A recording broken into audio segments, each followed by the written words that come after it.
There were gay people involved in the civil rights movement who did not feel able to come out, despite the fact that they were on the streets shouting for equality and shouting for liberation. And there was a contradiction in that, obviously, which wasn't going to remain hidden for very long. It had to come out.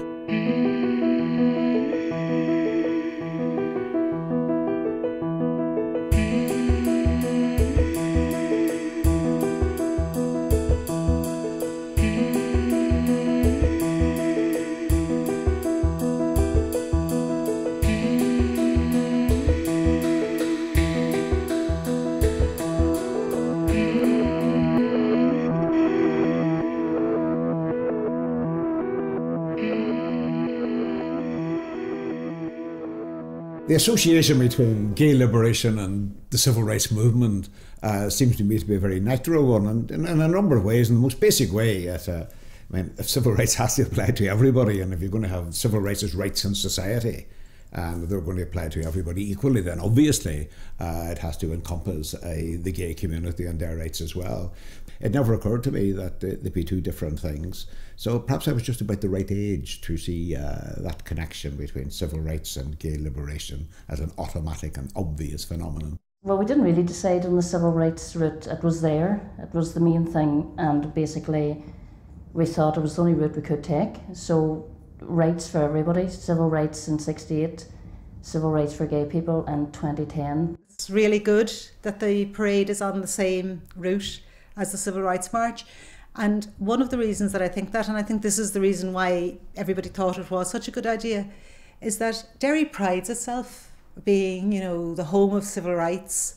And I think it's right to call people on that and to say, well, if it is the home of civil rights, then let's make it civil rights for everybody. And by marching that route, what we're saying is, well, are you or aren't you? And that kind of puts it up to people. And I think it means that we get people on the parade, or at least people, you know, bowing towards the parade who mightn't otherwise.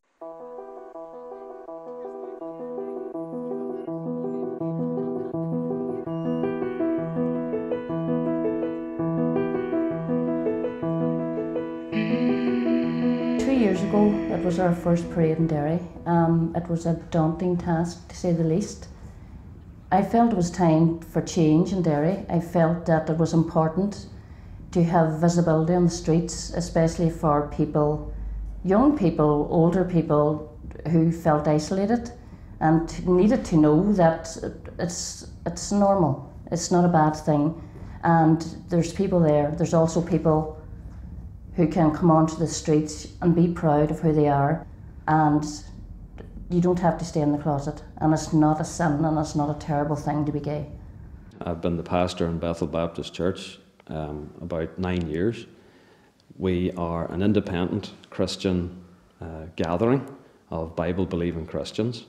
Our mission is just to reach out to the town of Derry to draw as many people to the gospel, to the foot of the cross as possible.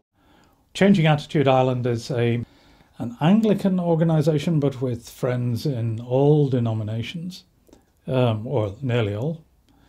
And we aim to work for the full equality and inclusion of lesbian and gay persons within the churches. Our opposition to the Gay Pride parade normally takes the place of not a picket, but just a protest. A picket sort of indicates that we're stopping people from getting past. And our intention is not to cause any nuisance, but to remind the people that are there of the fact that God loves them and Christ died for them, that there is a way out of that lifestyle if they want. It is not up to me to force anybody out, but to say, look, hold on a second, there is an alternative and you can get out. I actually think that my experience in Derry, this is not like situations in other times, you know, where there would have been, you know, protesters twice as numerous as the march or demonstration that they were protesting against. Now that's one situation. Well, you got this type of situation we got in Derry and in Belfast, and to a lesser extent in Dublin, the Pride marches over the last 15 years or so. In my experience, there are tiny groups of people come out to protest. I think they should simply be ignored. I don't think that people should be shouting insults at them. They're not worth it. They're too small. I mean, we shouldn't even our wit to the people who are protesting against pride marches. To me, the gay pride is one of those situations, not just here in Derry, but in Belfast and across the world, where almost an excuse for bad behaviour. That we were out last year and a number of people exposed themselves to the people that were standing preaching the gospel, and even in front of the police. And if you had done that anywhere else, the PSNI would have arrested you. But yet and all, because it's done in the name of homosexuality, it's let slide. The noise made by the anti-gay protesters is always from a very small group of people who themselves come from particular sects, extreme or fundamentalist Protestant sects. I think most people are not fundamentalists, they are not Bible worshippers, and I think most people, particularly people under the age of 50 these days, have more common sense, and I don't think they take too much notice of these people. Well, they have a right to protest, and I would, fight for their right to protest if anybody tried to ban them or anything. But I also think that when they say that, the things on the parade offend them, that they have some cheek, because they really offend me. And this year, some of them had megaphones, and they were trying to, make their hatred, because I'm sorry, they might say that it's not about hatred, but that's the way it sounds to me.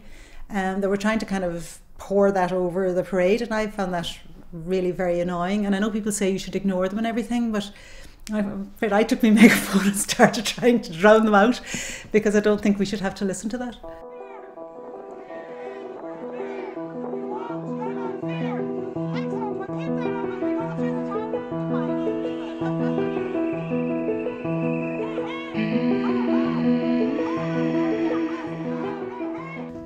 I do have an issue with these men in suits who say that they hide behind this mask of religion, spouting their hate in the town. I also find it really sad that maybe someday their child will come to them and say that they're gay, and I would love to know how they would be able to cope with that, because it's a normal thing to be gay. And I just hope that maybe someday down the line that they will see that it's not really a bad thing, and we're not murderers and killers. We are out and proud. My views on homosexuality have to be taken from what God says, and homosexuality in the Bible is like, as far as God's concerned, it's like murder, it's like theft, it's like any other form of immorality, and that's my stand. They only quote the bits that suit them. They don't tell you that the Old Testament also says that, for example, everybody who's divorced should be stoned to death, or that we should not wear clothing made from mixed fibres, or that women who go to the aid of their husbands in a fight should have one of their hands cut off. So they're very selective with their interpretation of the Old Testament, and they fetishize them, and they regard them as the literal word of God. And of course, we can't take this, we can't agree with them at all on this attitude.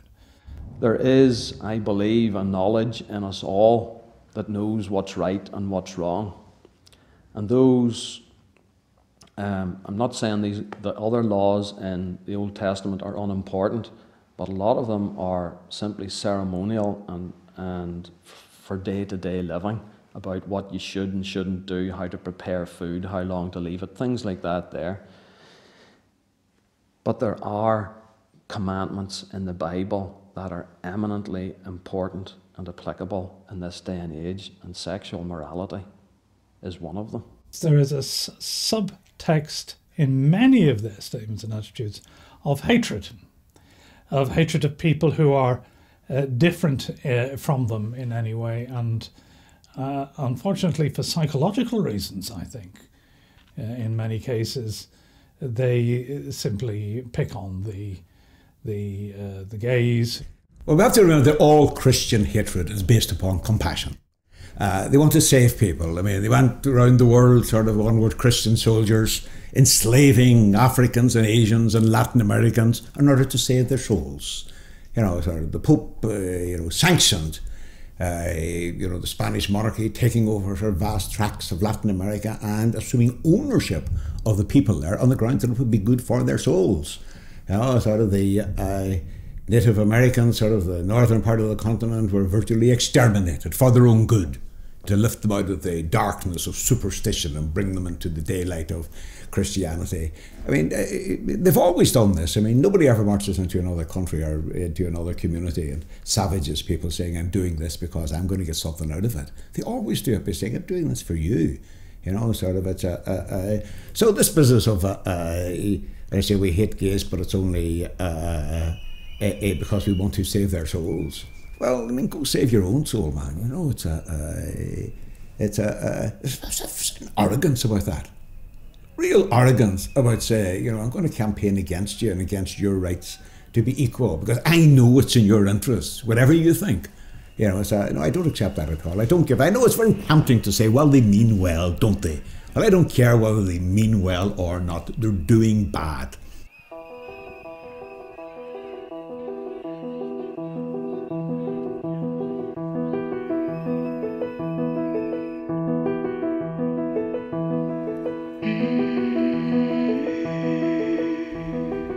I think it's good to celebrate your sexuality. It's a good idea to have people in the streets. It's a great idea as a fun day, as a family day, as a celebration. I mean, in Derry we have marches that don't go so sweetly. So we have this colourful array of people coming onto the streets enjoying every minute of it. The notion that it's this is what it's all about is, as far as I'm concerned, is not true. And the propaganda mostly, from what I see, is mainly are given out by the gay pride, not the gay pride, but the homosexual activists that are stirring things up and making things happen, in that they invite many young people into this lifestyle and make it look like a real party time. I don't think it's possible for anybody to adopt a gay lifestyle. It's very, very difficult for people to come out. It's not something that you choose to do. I spent most of my life struggling being gay, and I don't think anybody wakes up to say, oh, I want to be gay because it's all great fun. It's very, very difficult. It's difficult for young people. I mean, the rate of suicide among young gay people is immense, and a lot of stuff that we don't know about people who struggle, bullying, everything else that happens. So it's not something that you choose to, it's not a way of life that you choose, it's the way you are. There's an awful lot of people living very, very unhappy lives because they don't feel able to come out. We have people, young people, who live a lie. People are in their teens, and I know some of them, or know of some of them certainly, are distraught because they can't come out to their parents. They're frightened to come out to their schoolmates or their teachers at school, and yet at the same time you've got an impression given sort of in large colourful parades sort of that there's no problem whatsoever in this city about being gay. There is a problem, there's a big problem, and you don't have to go very far to hear anti-gay jokes and crude caricatures expressed and being accepted casually in conversations to an extent that you have to sort of make a decision to intervene at times and say, wait a minute, we're not having that. So I'm all in favour of pride marches and pride events. I'm all in favour of them opening out to the general populace, and I love it sort of when the general populace appears to approve and even applaud.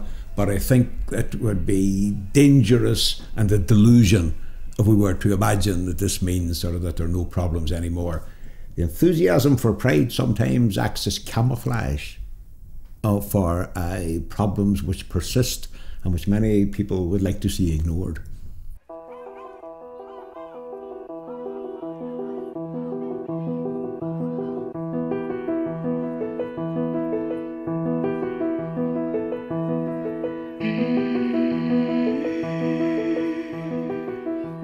The Gay Pride Parade I think is a very good idea for Derry. I think it's an affirmation. It tells people that there are plenty of gays in Derry. The days that gays have a right to be here in Derry. And it's also a very enjoyable and colourful occasion. One of the things that's forgotten, maybe sort of because Pride is such a celebratory thing, and to understand it's celebrating a way of living as well as an identity, that because of that, sometimes it's hard to see sort of in a Pride event that you're dealing here with a human phenomenon which involves sort of enormous misery and pain and death and all the rest of it. There are 80 countries in the world where homosexuality is either outrightly illegal or not specifically catered for in the legal code, and therefore discrimination is not illegal. 80 countries. We've got places where death is being preached. We mustn't run away with the notion that there are no problems to be confronted and dealt with in relation to the place sort of the gay community in the world today. There are huge problems still, and for as long as those problems exist, there's a reason to march every year to focus seriously on those questions sort of, and to discuss what to do about them. I still think there is a need for pride. I mean, it's important for other issues. It's important for giving people a voice who can't in other countries, who aren't allowed to walk the streets and who don't have a say in what they do. So I think, of course, it's important. Well, I would like to think that there may not be a need for a parade in 10 years' time, but unless there's some huge change in our society, I think there will still be a need for a parade in 10 years' time. And I certainly think that it's been really good that we've had two, and that they've actually worked as well as they have. I think there'll always be a need as long as there's a young fella or a young woman in school who's afraid to come out, or who's worse than that, that they're actually trying to pretend that they're straight because they don't want to, be ignored and bullied and all that, then we will always need a parade.